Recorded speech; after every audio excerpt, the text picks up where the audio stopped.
Hello, welcome to Ian John 12 Hoax event in Mont de Marsan, France. Reading by John himself, or not. Yes, tonight, John is John. Hollis woke up from the dream and found himself in a cold, dark room. There were no streetlights in the village of Sugar, and Billy Harana's aunt turned off everything electrical before she went to sleep. Back in Los Angeles, Hollis could always hear traffic noise or a police siren. Now the only sound came from the wind whistling through a crack in the shutters. He slid his hand across the quilt and then reached out to touch the handgun lying near the edge of the tatami mat. Tatami mat. What is that? It just puts something into it. Because if you're reading it down, then you read it straight. Tatami mat. I've got no idea what a tatami mat is. Anybody? Tatami mat. Is it where it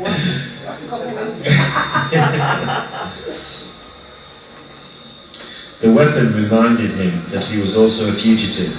Hollis breathed deeply and tried to relax. But at that moment, it felt like sleep was in a far-off land and he didn't know how to travel there. And then the memory of the Itako chanting and clicking her prayer beads returned to him. He could still recall the old woman's dead eyes as Vicky's voice emerged from her body. After the Itaka finished the ritual, Hollis walked out of the house. For several months, a continual anger had directed his actions and given him a fierce power. Now that anger was gone, and he felt tired and confused. Billy Harana stared at him as he stood in the middle of the country road. Exhaust drifted from the taxi's tailpipe, but Hollis didn't get back in the car. "I need to stay out of sight for a while," Hollis said. "Do you know a good hiding place?" Billy looked like a doctor who had just been asked complicated medical questions. Shoving his hands in his pockets, he paced around for a few seconds, then kicked a stone into the road ditch. "It is dangerous to hide in a Japanese city. There are police everywhere, and they would notice you.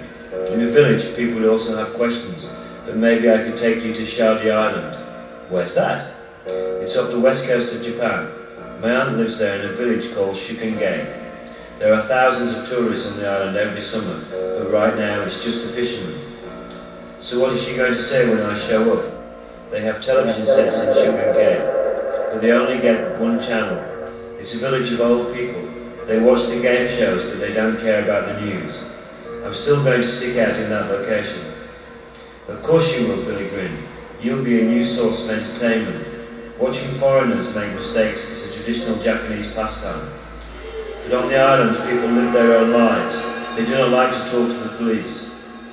The rest of the day, they took a series of regional train lines over the mountains to western Japan.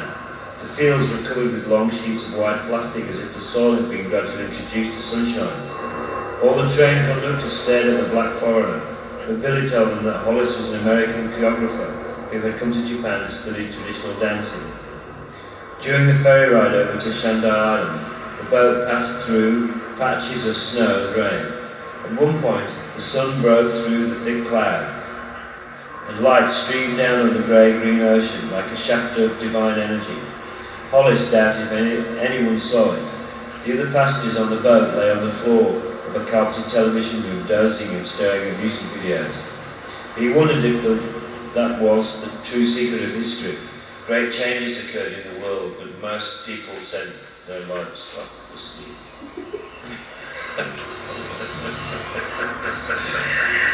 Some of you are very self-conscious then, that everything stopped apart from the sound of my voice. What have I done? What happens when we... What happens? What happens when we reach the island? We stand up for the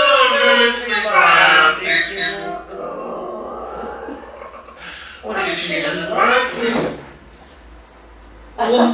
What if she doesn't like me?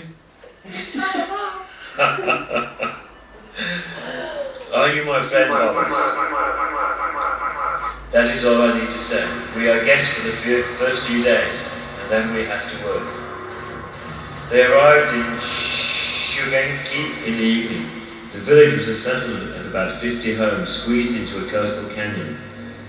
At the mouth of the canyon, the fishermen had built a bamboo wall with a pair of gates at the centre. The wall made the village look like a fort built to resist barbarian invaders, but the real enemies were the ice storms that roared off the ship Siberia and hit the western side of the island. Billy led Hollis through the gates and into the village. The modern two-storey houses had electricity, running water, but they were built very close to each other, with dirt passageways between the buildings. The stream ran through Shilenko, and the sound of rushing water mingled with the wind and the faint echo of laughter from a television set in someone's home. Following the stream up the canyon, they walked past the community centre and a sprawling graveyard filled with statues of the Buddha and lichen-covered gravestones. Aunt Kimiko, a two-storey home, was in the middle of the graveyard towards the end of the canyon. Like many of the villagers, she had placed a black rock in each roof tile. The rocks were supposed to keep the wind from ripping the roof off, but they made the roof look like an odd board game that was waiting for players. There were no locks on any of the houses in the village, only wooden latches. Billy slipped off his muddy shoes and then entered the house without knocking. Hollis remained alone on the doorstep and listened to a woman's voice coming from within. The voice was high-pitched and happy, as if Billy's arrival was an unexpected gift. A few minutes later, about 3 Japanese woman and a small child hurried into the door, bowing and walking and welcoming her. Guess.